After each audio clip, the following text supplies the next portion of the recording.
the highest rated commit in program history.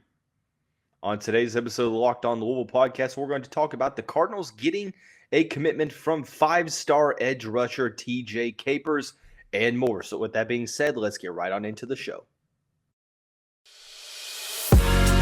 You are Locked On Louisville, your daily podcast on the Louisville Cardinals. Part of the Locked On Podcast Network, your team every day. What is going on, everyone? Welcome into another episode of the Locked On Louisville podcast. I'm your host, Dalton Pence. Today's episode brought to you by LinkedIn. LinkedIn Jobs helps you find the qualified candidates you want to talk to faster. Post your job for free at linkedin.com/lockedoncollege. That's linkedin.com/lockedoncollege to post your job for free. Terms and conditions apply. As always, I want to say thank you all for making us your first listen of the day. Just a reminder, the show is free on all streaming services 5 days a week, your team every day. What a weekend it was for the Louisville football program on the recruiting trail. Excuse me. If you've already seen the episode about the wide receiving core, you know that there were some commitments on the offensive side of the ball, but that momentum also went into the defensive side where the Cardinals received a commitment from TJ Capers. TJ is a top 10 prospect in the class of 2024, the highest rated commit in program history. We'll talk about the significance of that. We'll also talk about Gilbert Frierson committing to the Cardinals from Miami, and also Myles Slusher, Cardinals transfer commit, now headed to Colorado. And then finally, we'll talk about 2024 top 100 prospect Dylan Stephenson, including the Cardinals in his top 10 list cut. So we'll begin by talking about the biggest news of the weekend, and that's really saying something because there was a lot of huge news for the Cardinals program over the weekend. Jeff Brom and company have been on fire. Shout out to Coach Hova and Coach Nocta for what they've been able to do on the recruiting trail, especially in the South Florida area. Hova was instrumental in this process of recruiting in the South Florida area. Also, Pete Nocta as well. TJ Capers, five-star edge rusher, committed to the Cardinals during the third quarter of the Adidas All-American Bowl, was zoomed in on national television from his home, and he committed to Louisville over Miami and company. A huge, borderline unprecedented commitment for the University of Louisville. Sure, over the past, they've gotten some five-stars. Michael Bush from my alma mater, Mill High School. Brian Brom from Trinity. Obviously, it's not the first time that Louisville's gotten a player of possibly this caliber, but the highest rated commit in program history. It's significant for the field, or for on the field contributions, also for recruiting in general. Let's talk about on the field first. The 6'2", 230-pound edge rusher from Columbus High School in Miami is an absolute force on the line of scrimmage. Going back to what Andrew Ivins, Southeast recruiting analyst at 24/7 Sports, said about him back in August of this season, projected him as a third round, day 2 NFL draft selection, compared him to Quay Walker of the Green Bay Packers. This is what he said about TJ Capers. A front seven defender that can do a little bit of everything, already looks college ready with a hulking frame that's a verified 6'2", 230. Has tested reasonably well for someone his size with a 4.6 in the 40 and a 4.5 short shuttle on record. A thumper that likes to run and hit, excels in chase mode on Friday nights as he will hawk down ball carriers or quarterbacks of all different sizes and drag them to the ground. Spent sophomore season working as an OLB in a 4.3 front before getting more snaps as a Mike. Looks more than comfortable dropping back into space and has shown on the camp circuit that he's rather serviceable in man-to-man situations as he will hand check and fight for positioning at the catch point, can sniff out run plays, and understands how to stack and shed better than most his age. Could probably be deployed as an off-ball linebacker on Saturdays, but might also grow into a full-time pass rusher depending on how his body fills out over the next few years.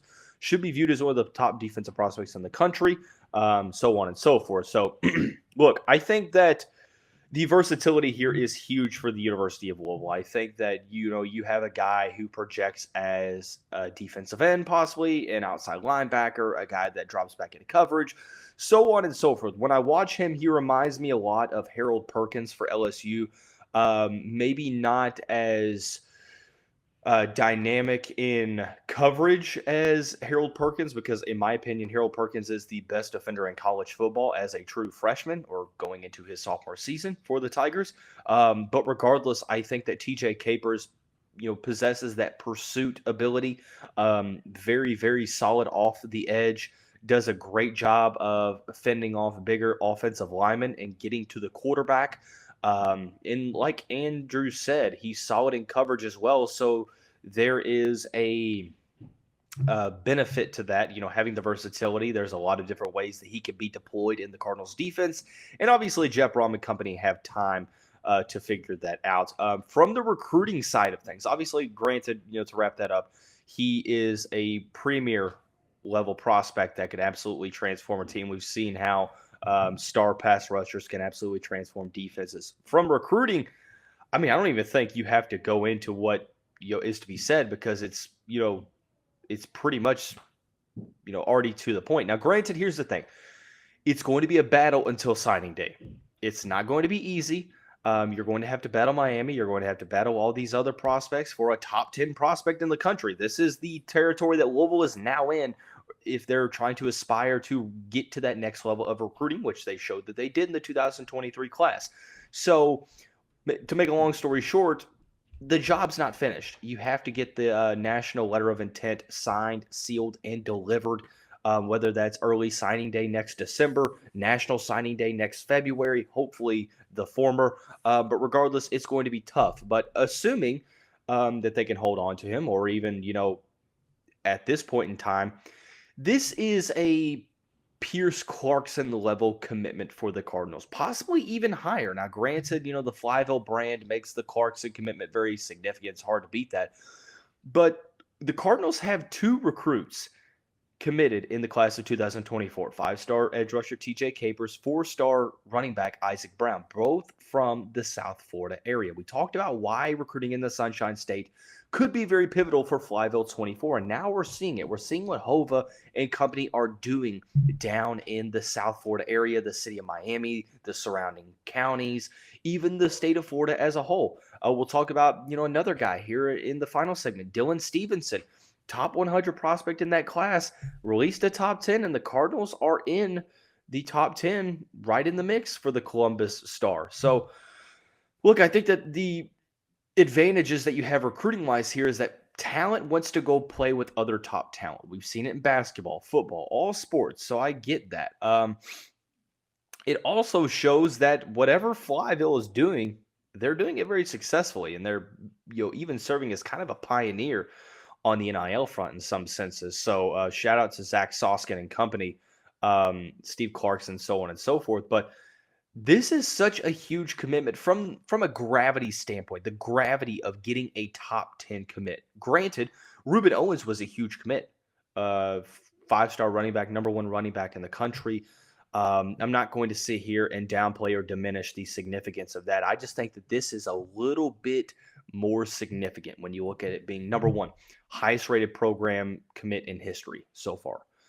Number 2, a guy from the South Florida area. It's a place that you have been trying to get back into that pipeline that was very, very solid, and even if take it to the next level and even dominate recruiting in Miami. And you're seeing a guy like Isaac Brown, who, no disrespect to him, he's a 4-star rated guy, but he's only ranked on like the top 20 or so, or top 30.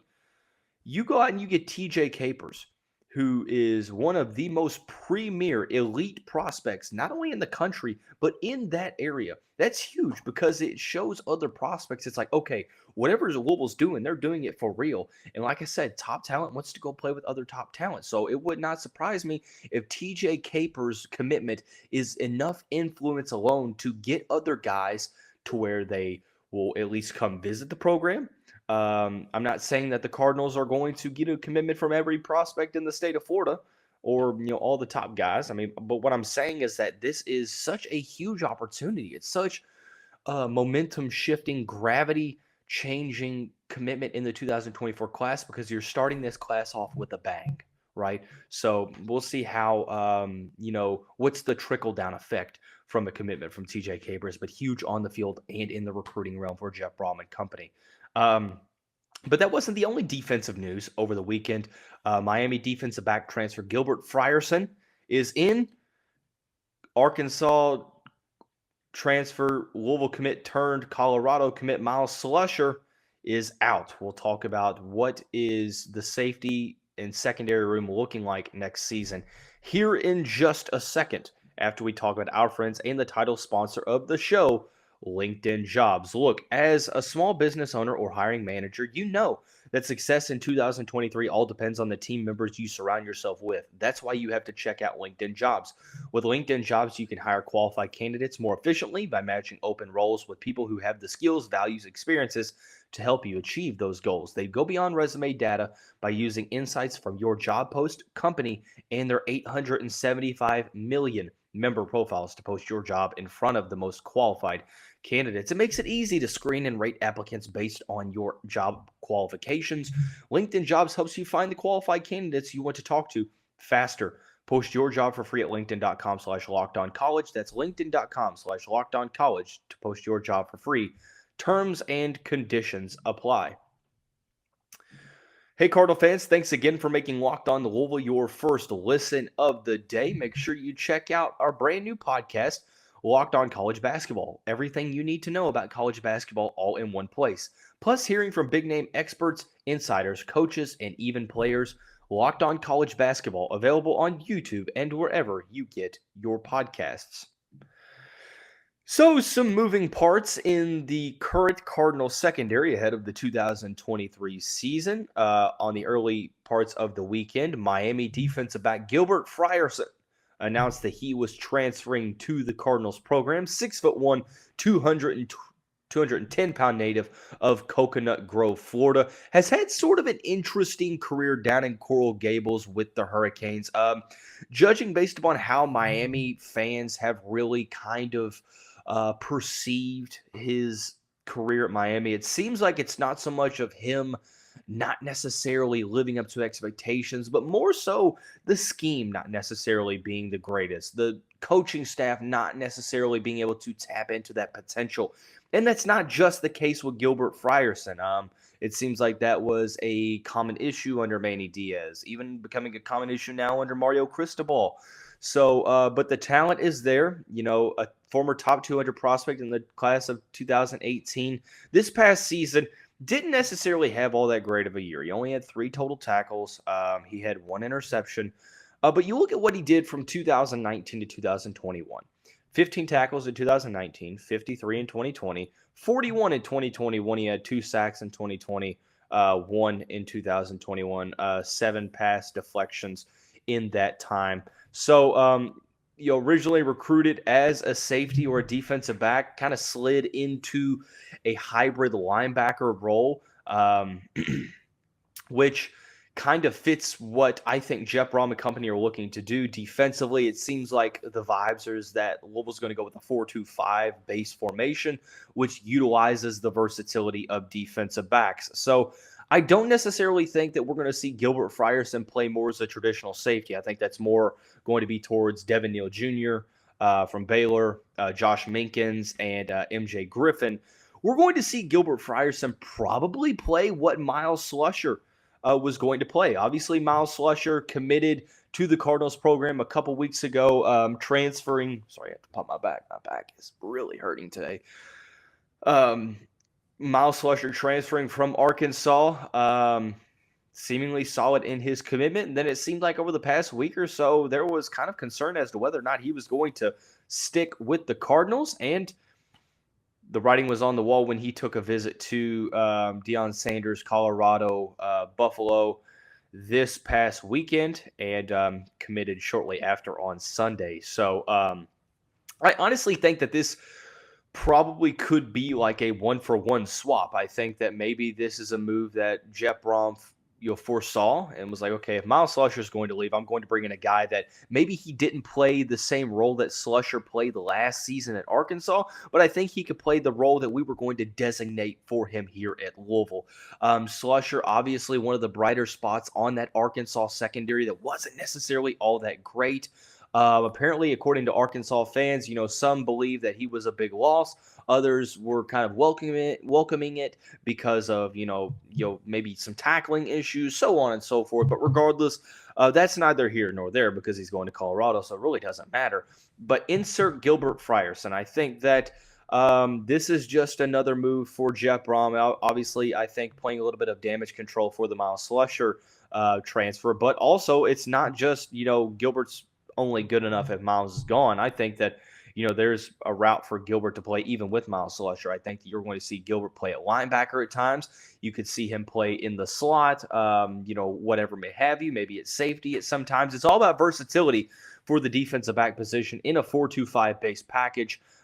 So who knows exactly what we're going to see, out of Frierson, but a player that had over 100 tackles in his career at the Power 5 level might not necessarily be an all ACC caliber player at the next, at the Louisville, at Louisville in the Louisville defense. But I find it interesting that it seems like the consensus from Miami fans, it's that, it was kind of almost like malpractice for the coaching staff on how they utilized, Gilbert Frierson. It's very interesting to look at this move, and a lot of times you have to take everything with a grain of salt when you looking at what former fan bases of a certain player have said, because a lot of times there's jealousy, there's bitterness, there's people being upset, so on and so forth.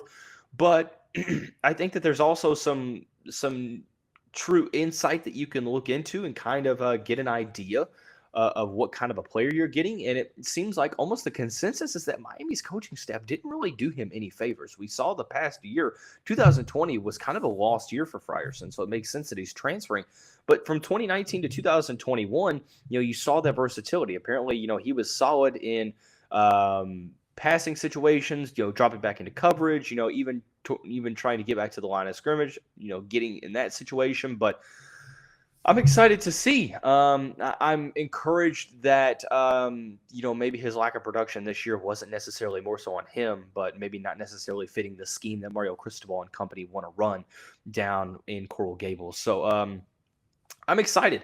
I think that this is a solid move, sort of like a Myles Slusher addition. I don't think, there's anything lost here for the Cardinals. You lose a guy like Slusher, who was going to project to probably be a starter. Now Frierson, at the very least, in my opinion, is going to be a player in the two deep that's going to see a lot of significant snaps, going to play in some big-time positions, so on and so forth. But I like that versatility at linebacker as well, because that's another issue. Sure, you have Monty Montgomery probably being back. Stanquan Clark is extremely talented, 4-star signee from the Miami area, but it's hard to rely on a true freshman linebacker to come in and be able to start right away. And outside of Stanquan Clark, you have guys like TJ Quinn, Jalen Alderman, KJ Cloyd, so on and so forth, Jackson Hamilton, that have still yet to prove themselves. So if you can have a guy like Gilbert Frierson come into the mix, 6'1", 210, maybe a little bit smaller as a traditional middle linebacker, but maybe kind of slides into an outside linebacker position at times, might in some points of the season maybe play in the middle. It really just kind of depends on how Jeff Brom, Ron English, Mark Hagan, so on and so forth, how the coaching staff as a whole views Frierson as a player. And I'm interested to see the role that is projected for him as well, because this is an interesting one. But nonetheless, I mean, maybe the South Florida connection doesn't necessarily stop at the high school ranks. Obviously, D. Wiggins the year prior. Now you go out and you get another Power 5 guy that has over 100, has over 100 tackles to his name in the collegiate ranks. So I think that that's just extremely solid, and I'm extremely encouraged to see what is to occur. But I think that this is just another move from Brom and the staff of getting ready players into this defense to go after a season next year where a schedule is not necessarily the hardest. So trying to possibly flirt with double-digit wins, we'll see. But great addition for Gilbert Frierson. Hate to see Myles Slusher go to Colorado, but at the end of the day, it is what it is. But for the final segment of the show, we'll jump back into the high school ranks, where 4-star defensive end Dylan Stephenson included the Cardinals in his top 10. We'll talk about the significance of that here in just a second after we talk about our friends over at BetOnline. BetOnline.net is your number one source for sports betting info, stats, news, and analysis.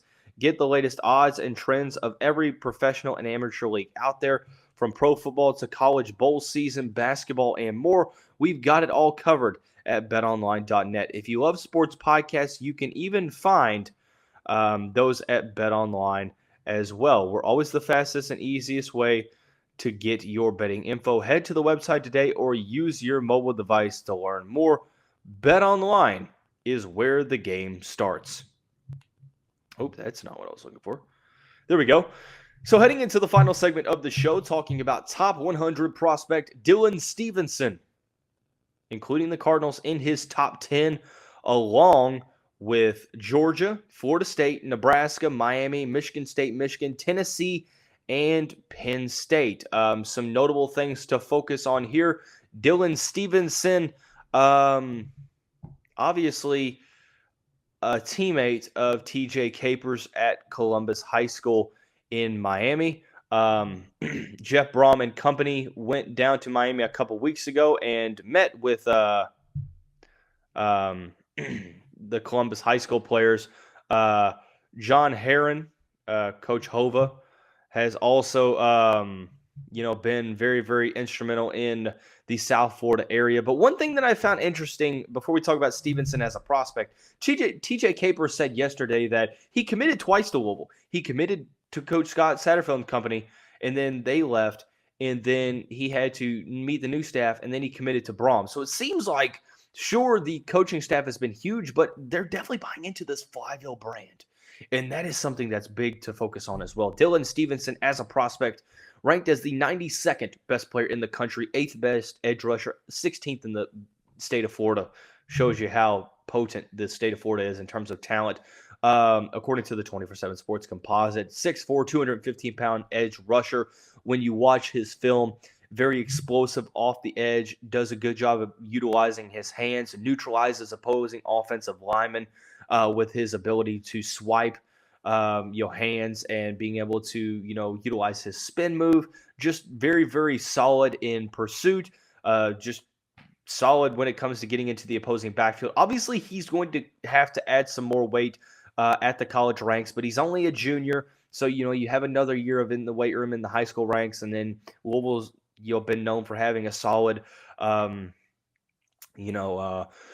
strength and conditioning program as well. So I think that he's going to be a guy that needs to get his body filled out and his frame filled out to where he can produce consistently against bigger offensive linemen. But regardless, I think he has the tenacity, has the pursuit and explosiveness. A very solid edge rusher. Obviously, top 10 or top 100 has some solid size, and not to mention from Columbus High School. Who else from Columbus High School? I just said TJ Capers. It's definitely momentum that's being found. John Herron has been huge on the recruiting trail. Pete Nocta as well. So on and so forth. But you're starting to see Louisville continue to tap in to the South Florida area. And like I said, I think that, there's no timeline. Obviously, just releasing a top 10. The focus now is going to be getting him on campus possibly this fall for a visit. And just continuing to increase that momentum in the South Florida area, because this is just a huge development. Obviously, it started with Isaac Brown. He's staying committed. You have TJ Capers as well. And now with 2 commitments, a top 20 class with only 2 commitments, you're looking to continue that momentum. So hopefully this is just a sign to come that more and more South Florida players, maybe they don't go to Louisville, because it's going to be hard to get guys from Miami. It's going to be hard to get guys from the state of Florida. But if you're able to get, 5 or 6 of those highly rated guys and get more of those that are seriously looking at Louisville, to where they've never looked at Louisville before, and maybe it's not happened at this rate, and so on and so forth. But look, I'm extremely excited because I think that this is the tip of the iceberg. I think that the pendulum is swinging now. The first domino has fallen, and it is a big domino in TJ Capers, and not to mention you can't take away the significance of having Isaac Brown also committed, a highly rated 4-star prospect in the Miami area. So you've got two guys. Obviously, Florida's not going to be the only place they look at in the country in terms of recruiting, because Jeff Brom's going to, look at local recruiting, going back to the California area and in the talent hotbeds across the country, Georgia, Texas, Ohio, so on and so forth, even Indiana. So regardless, this is a huge development, but obviously the top or the highest rated recruit commit in program history in TJ Capers. We also talked about Gilbert Frierson from Miami transferring in, and Myles Slusher from Arkansas decommitting from Louisville and going to Colorado. Also talked about 4-star top 100 edge rusher Dylan Stephenson, including Louisville in his top 10 list cut. Tomorrow's episodes, we'll talk more and more about recruiting, because seemingly there's more stuff to talk about. So with that being said, everyone have a great start to your week. We'll see you right back here